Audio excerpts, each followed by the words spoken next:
Check 1 2. Check 1 2. Check mic check 1 2 3 4 5 6 7 8 9 10 1 2 3 4 5 6. We're hoping to get at least a 3-minute warning when they start walking, but we haven't got that yet. So 1 2 3 4 5 6 7. Everybody good?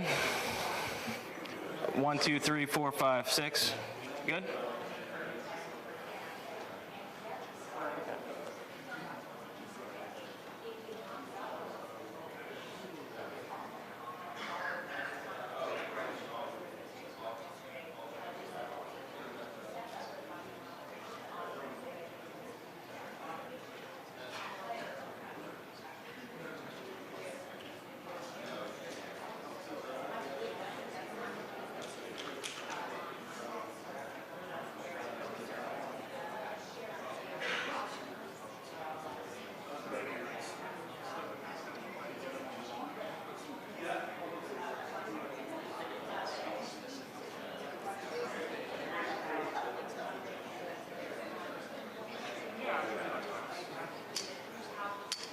You're right.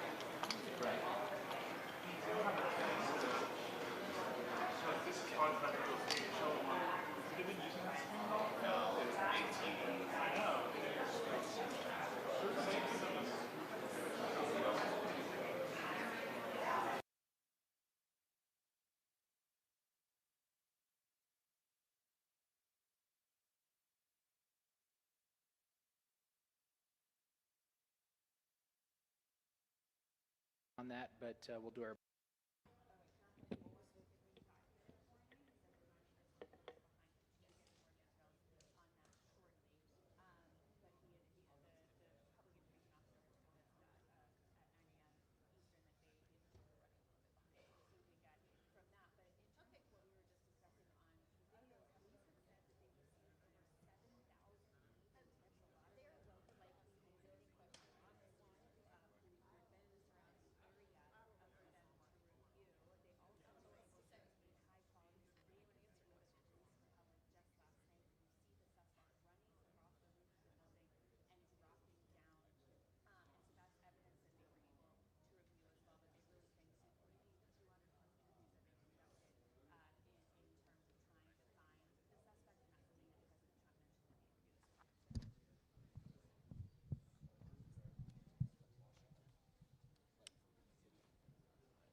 Check 1 2, mic check 1 2 3 4 5 6 7 8 9 10. Mic 1 2 3 4 5 6 7 8 9 10. Check 1 2 1 2 3 4.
Hello, hello, testing, testing. Hi, everyone. We are 4 minutes out from starting the press conference. Thank you.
Good morning, ladies and gentlemen. At today's press conference, we will hear from Governor Cox, FBI Director Kash Patel, and Sheriff Mike Smith. We also have with us Utah DPS Commissioner Bo Mason, Lieutenant Governor Deidre Henderson, FBI Special Agent in Charge Robert Bowles, and local and federal law enforcement partners. Following the remarks today, Governor Cox, Director Patel, and Commissioner Mason will take questions. Thank you.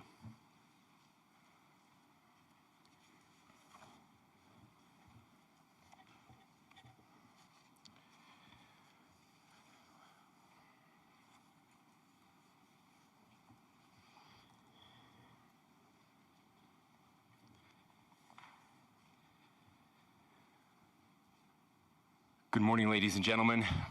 We got him.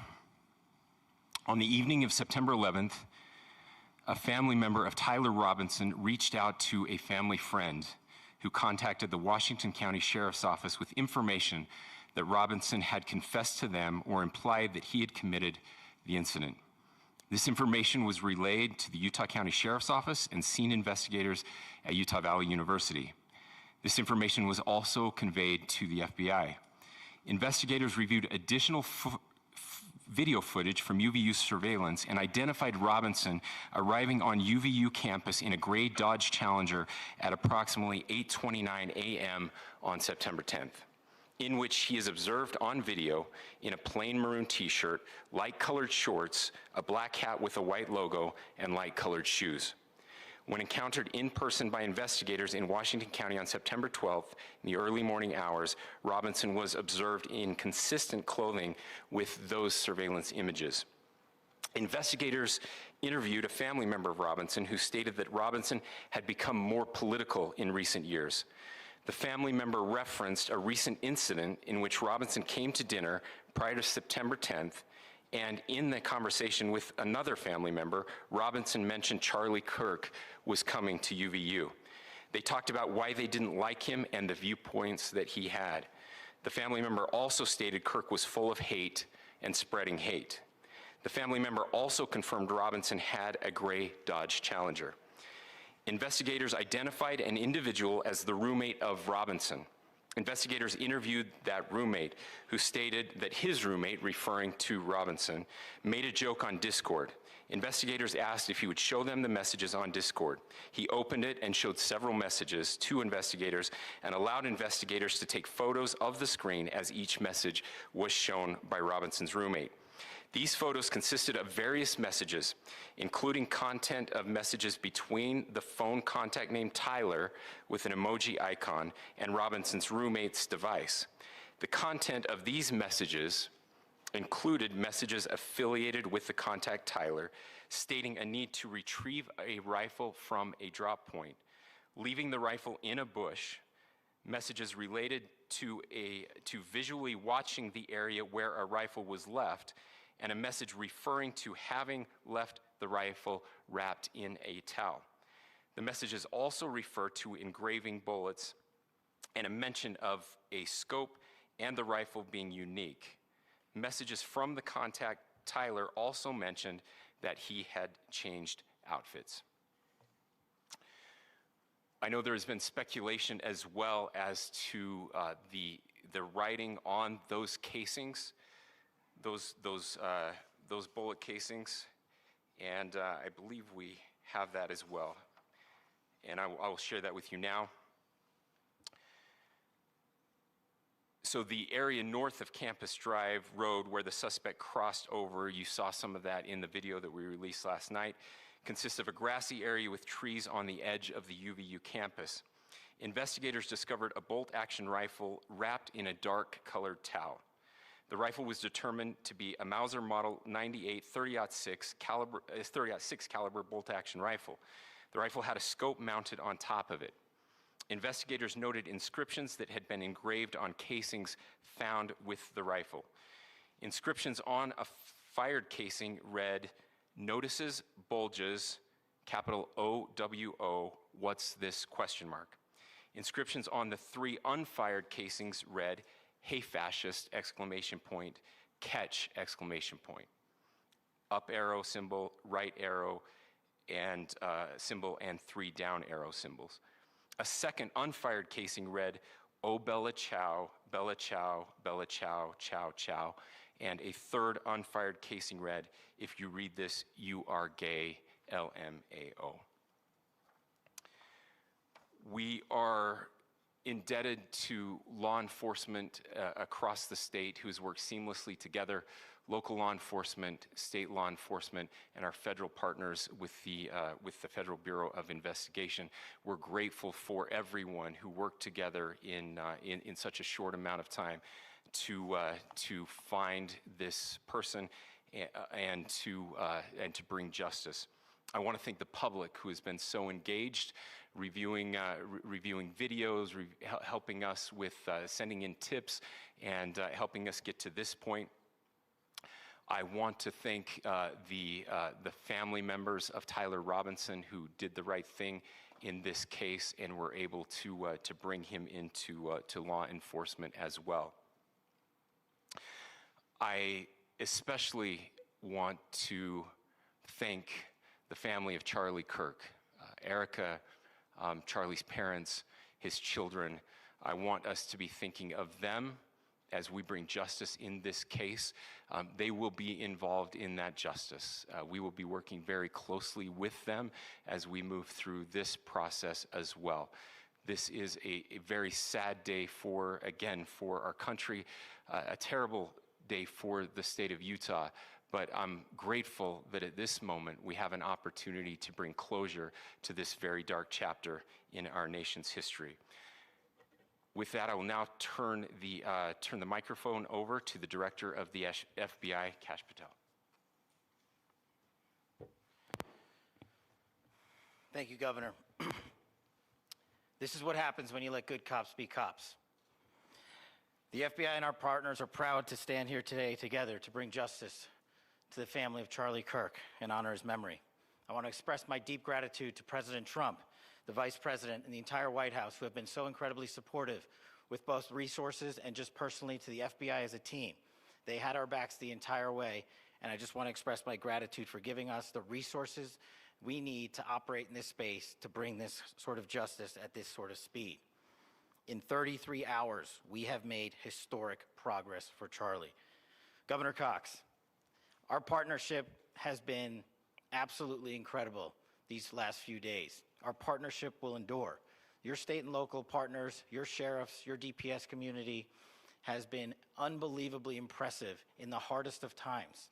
And a case like this cannot be solved, cannot be brought without partnering with your state and local authorities. The FBI has a certain role to play, and we will play that role, and we will lead out for the federal government. But Governor Cox, we are so grateful for your state partnership that led out on this investigation.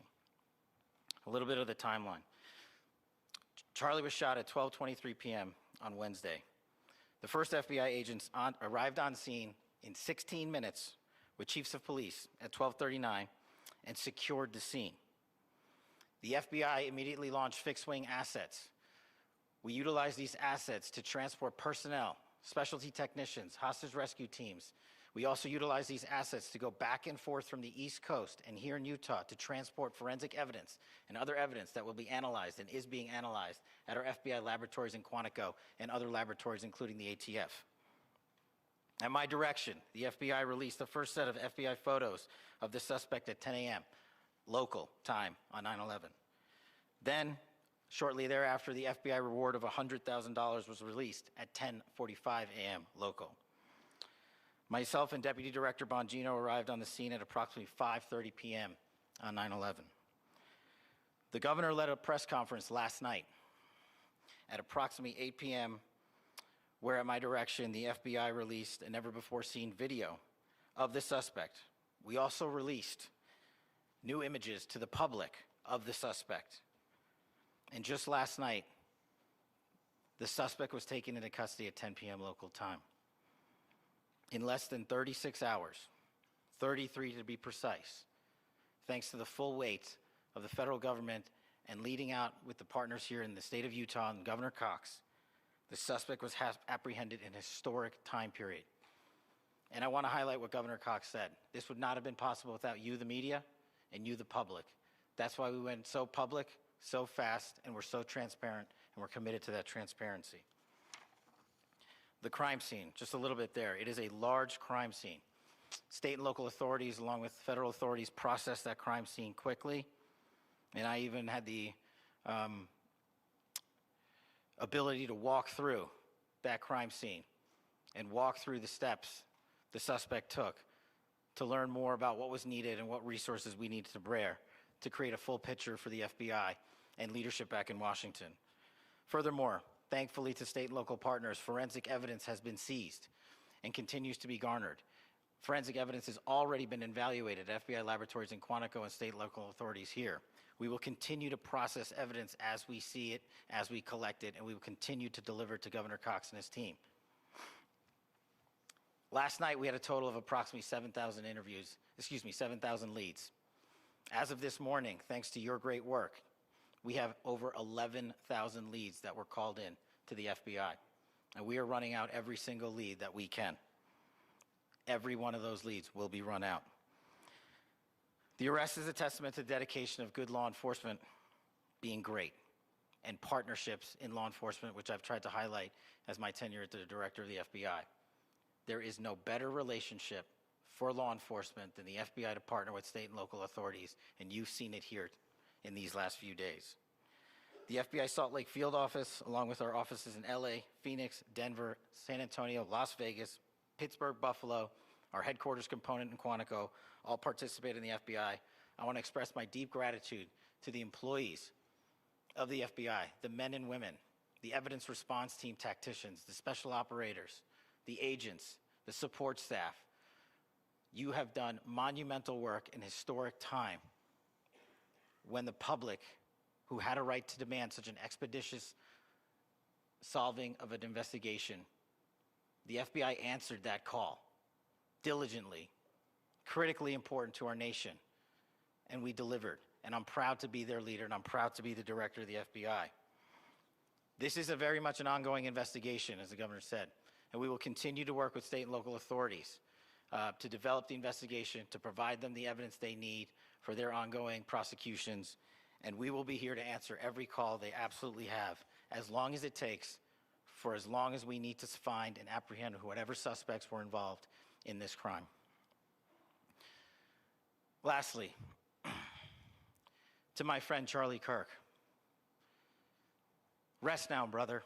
We have the watch, and I'll see you in Valhalla.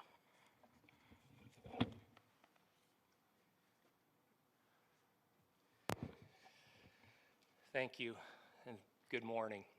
I would just like to take a few minutes as the sheriff to express my gratitude for everybody who has played a part in this investigation. As you know, it's been a vast, a complicated, and a very, very fast-paced investigation. You're looking at people standing up here who are running on, if they got an hour's sleep in the last couple of days, they're probably lucky. It has been very taxing. It has been so impressive, speaking on behalf of the local law enforcement, to see the cooperation that we've seen in this type of case. Across the state, sheriffs, chiefs, our state partners have stepped up and have come to the call on anything that we needed. Our county chiefs have been phenomenal. Our Utah County Attorney, Jeff Gray, who's standing up here with us, has been phenomenal in leading us through this investigation. I would like to thank the federal government for their resources, their assets. Our local team here, our FBI team, has been extraordinary in helping us work through this and bring this person to justice. Most of all, I would like to thank the public, and specifically, I would like to thank the public who turned to prayers and who turned to positiveness for us. I would like to thank them on behalf of the law enforcement community, because we needed those prayers. That's what we needed to get through this. We needed your support, and you gave it to us. We needed your patience, and you gave it to us. And I would like to thank you for the Kirk family, because that's what they need, is your support and your prayers, and that will get us through all of this. So thank you everybody for everybody that have stepped up. We've had such a phenomenal response to this. Thank you.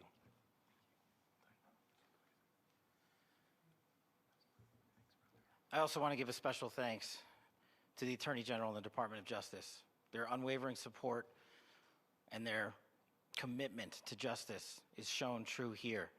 And without AG Bondi and Deputy Attorney General Todd Blanche and the resources they brought to bear, we would not have been able to complete our mission. And I just want to say special thanks. It's an honor to be a part of the Department of Justice. Thank you again to our incredible law enforcement team who has worked so hard.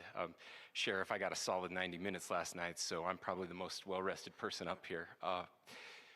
Ladies and gentlemen, I get the microphone, so I hope you'll permit me a moment just to share a few more thoughts about where we are and how we got here and maybe a little bit of where we go from here. I don't want to get too preachy, but I think it's important that we, with eyes wide open, understand what's happening in our country today. I've heard people say, well, why are we so invested in this? There's violence happening all across our country. And violence is tragic everywhere. And every life taken is a child of God who deserves our love and respect and dignity. This is certainly about the tragic death, political assassination of Charlie Kirk.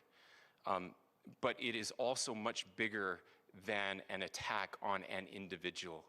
It is an attack on all of us. It is an attack on the American experiment. It is an attack on our ideals. This cuts to the very foundation of who we are, of who we have been, and who we could be in better times. Political violence is different than any other type of violence for lots of different reasons. One, because in the very act that Charlie championed of expression, that freedom of expression that is enshrined in our founding documents, in having his life taken in that very act, makes it more difficult for people to feel like they can share their ideas, that they can speak freely. We will never be able to solve all the other problems, including the violence problems that people are worried about, if we can't have a clash of ideas safely and securely. Even, especially those ideas with which you disagree. That's why this matters so much. Over the last 48 hours, I have been as angry as I have ever been.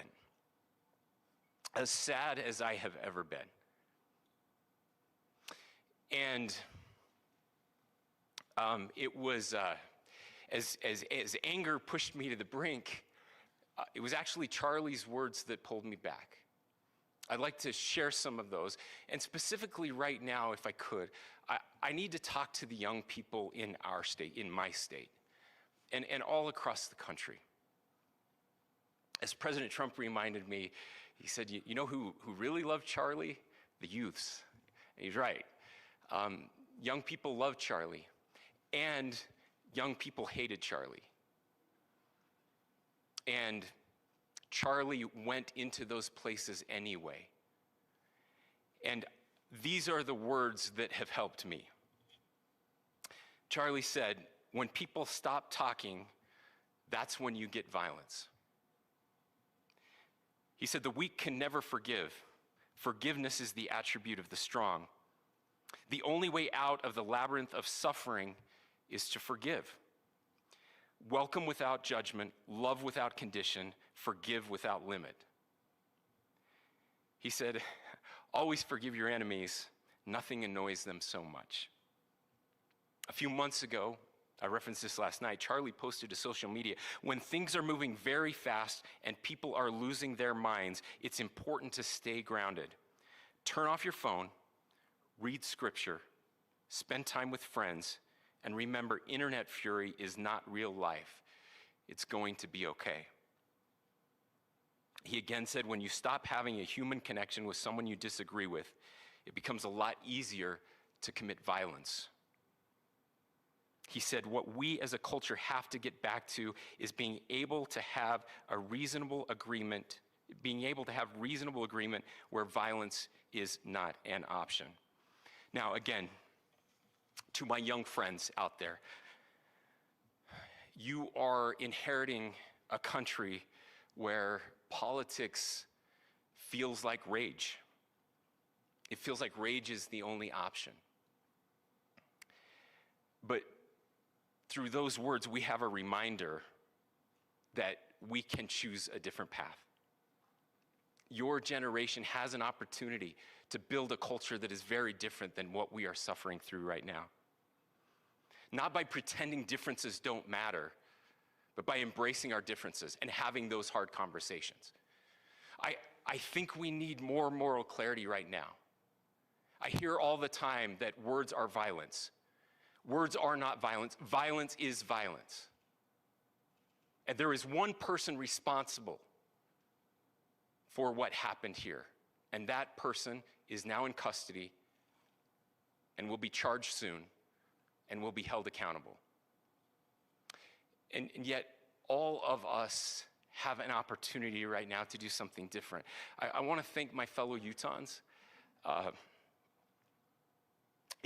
This bad stuff happens. For 33 hours, I was praying that if this had to happen here, that it wouldn't be one of us. That somebody drove from another state, somebody came from another country. Sadly, that prayer was not answered the way I had hoped for, just because I thought it would make it easier on us if we could just say, hey, we don't do that here. And indeed, Utah is a special place. We lead the nation in charitable giving. We lead the nation in service every year. But it did happen here. And it was one of us. But I want you to look at how Utahns reacted the last 2 nights. There was no rioting. There was no looting. There were no cars set on fire. There was no violence. There were vigils and prayers and people coming together to share the humanity. And that, ladies and gentlemen, I believe is the answer to this. We can return violence with violence. We can return hate with hate. And that's the problem with political violence, is it metastasizes. Because we can always point the finger at the other side. And at some point, we have to find an off-ramp, or it's going to get much, much worse. But see, these are choices that we can make. History will dictate if this is a turning point for our country. But every single one of us gets to choose right now if this is a turning point for us. We get to make decisions. We have our agency. And I desperately call on every American, Republican, Democrat, liberal, progressive, conservative, MAGA, all of us to please, please, please follow what Charlie taught me. I'll just conclude with words I share often from a friend and author, Yuval Levin, who was asked if he was optimistic about our country. And he said, I'm not optimistic. He said, I hate optimism. Like, that sounds bad. But he said, optimism is a vice. It's this idea that good things are just going to happen. And he said, in the history of the world, good things have never just happened. He says, I'm not optimistic, but I am hopeful. And hope is the virtue that sits between the vices of optimism and pessimism. Hope is the idea that good things are going to happen because we can make them so. I still believe in our country. And I know Charlie Kirk believed in our country. I still believe that there is more good among us than evil. And I still believe that we can change the course of history. I'm hopeful because Americans can make it so. Ladies and gentlemen, we're happy to answer any questions you might have. Governor, can you please speak to whether the suspect is speaking with authorities and his demeanor, Tyler Robinson, when he turned himself in? I cannot speak to that right now.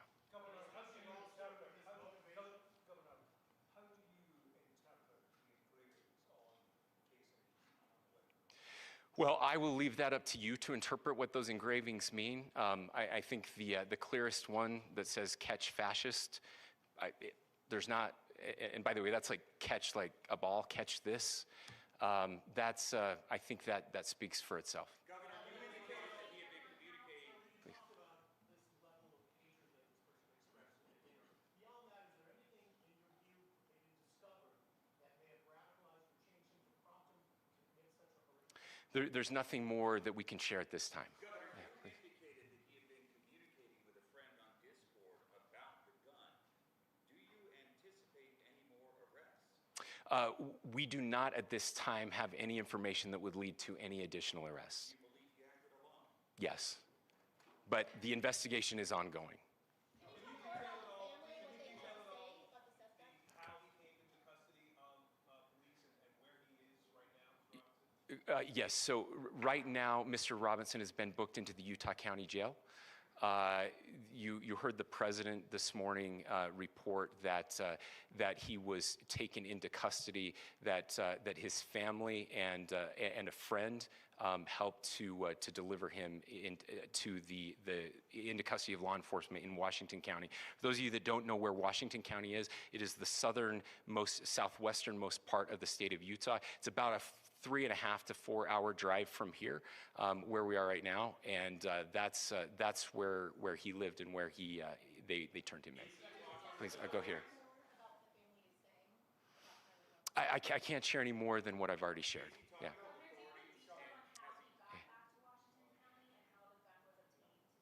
So how we obtained the gun was found here. So I don't have much more details on that. We do know that he drove. We had his car here on campus, and then we had his car going south back to the St. George.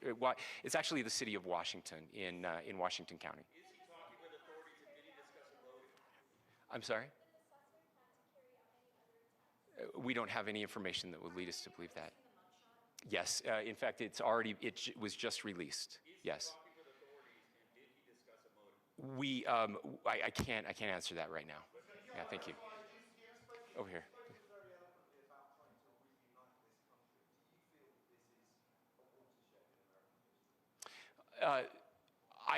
I absolutely believe that this is a watershed in American history. Yes. The question is, what kind of watershed? And that chapter remains to be written. Is this the end of a dark chapter in our history, or the beginning of a darker chapter in our history?